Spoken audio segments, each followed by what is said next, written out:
اللہ تعالیٰ نے رمضان میں زوجہ کے قریب جانے سے صحابہ کو منع کیا تھا. بڑا دلچسپ واقعہ ہے. رمضان کی راتوں میں بھی زوجہ کے قریب جانے سے منع کیا تھا. ایک صحابی تھے, وہ رات میں کہیں چلے گئے. اب بڑے پریشان ہوئے, رسول اللہ صلی اللہ علیہ وسلم کے پاس آئے, عرض کیا یا رسول اللہ مجھ سے غلطی ہوئی, رمضان کی رات میں میں نے اپنی زوجہ کے قریب چلا. آپ نے فرمایا کیوں؟ وہ بڑا دلچسپ واقعہ ہے, بس بظاہر تھوڑا حیا کے خلاف بھی ہے لیکن اتنا بھی نہیں ہے. وہ کہہ رہے میری زوجہ کہیں پانی بھرنے کے لیے جا رہی تھی, ان کی پنڈلی کھلی تو میری نظر بیوی کی پنڈلی پر پڑی اور میں بس پاگل ہو گیا بیوی کے عشق میں. میں اس لیے بیان کر رہا ہوں کہ جو لوگ نظر کی حفاظت کرتے ہیں وہ بیوی کے عشق میں پاگل ہوتے ہیں. جو دن رات انٹرنیٹ پر پنڈلیاں دیکھتے رہتے ہیں انہیں بیوی کی پنڈلی بھی کیا شکل بھی اچھی نہیں لگتی ان کو. بد نظری کا یہ عذاب ہے, وبال ہے کہ جو اللہ نے گھر میں آپ کے لیے بٹھائی ہے وہ آپ کو اچھی نہیں لگے گی. تو نظر کی حفاظت کیا کرو, اس سے آپ کو اپنی بیوی سے عشق ہوگا, محبت ہوگی. بات آ رہی ہے سمجھ میں؟ تو اب دیکھو کیسا روزے کی حالت ہے. رمضان میں پابندی ہے, اسلام میں حکم تھا جو رمضان میں بیوی سے بھی طریقہ کا 60 روزے لگاتار رکھنے پڑیں گے. کتنا بڑا جرم, لیکن صحابی سے برداشت نہیں ہوا. صرف زوجہ کے پاؤں پہ نظر پڑی ہے تو وہ کیسے بیوی سے محبت کرتے ہوں گے, اور وہ بیوی کے بغیر رہ سکتے ہوں گے. اور آج لوگوں کے فون آتے ہیں, ہماری بیگم جس میں کے جاتی ہے اتنی خوشی ایسا اچھا سا فیل ہوتا ہے, ایسا عجیب سا محسوس ہو رہا ہوتا ہے جیسے آزاد ہو گئے. میں کہتا ہوں ظاہر ہے اب تمہیں موقع مل گیا کنڈی لگانے کا, ٹھیک ہے نا, اور آنکھ مٹکے کرنے کا, تو خوش تو ہوگے. تو یہ بھی ایک عذاب ہے جو لبرل لوگ نے جس عذاب میں ڈالا ہوا ہے نا, اس میں عورت کے حقوق نہیں ہے. عورت کے حقوق نظر کی حفاظت میں اور عورت کے پردہ کرنے میں. جب مرد باہر نکلے گا سب پردے میں ہوں گی تو آئے گا کس کے پاس؟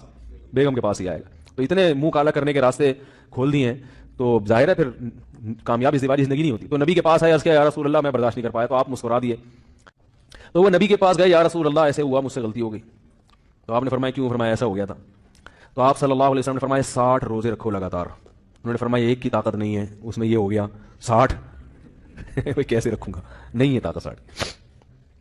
آپ نے فرمایا ٹھیک ہے پھر 60 غریبوں کو 2 ٹائم کا کھانا کھلاؤ. فرمایا اس کی بھی طاقت, بولو بھائی, نہیں.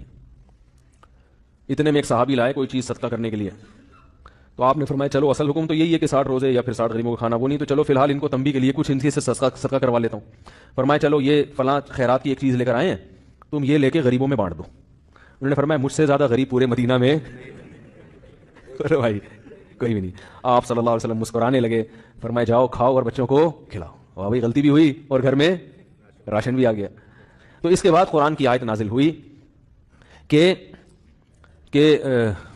احل لکم لیلۃ الصیام الرفث الی نسائکم ہن لباس لکم وانتم لباس لہن علم اللہ انکم کنتم تختانون انفسکم فتاب علیکم وعفی عنکم فالآن باشروہن وابتغوا ما کتب اللہ لکم.